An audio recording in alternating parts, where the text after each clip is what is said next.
فاتحه اون فرهنگی رو من خوندم که توش امام زمان تعریف نشد. توف بر اون فرهنگی که توش ولی معصوم خدا جایگاهی نداشته باشه.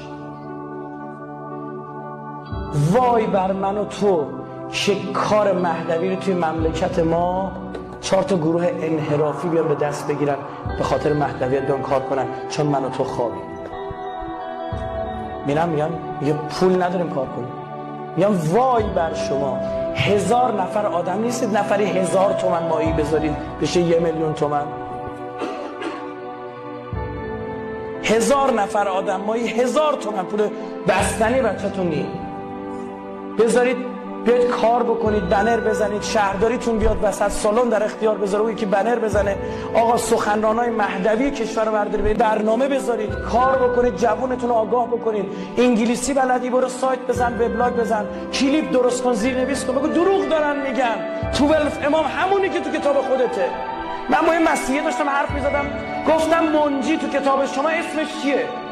گفت پسر انسان. گفتم تو که به عیسی میگی پسر خدا که کم کرد یه لحظه. راست میگی.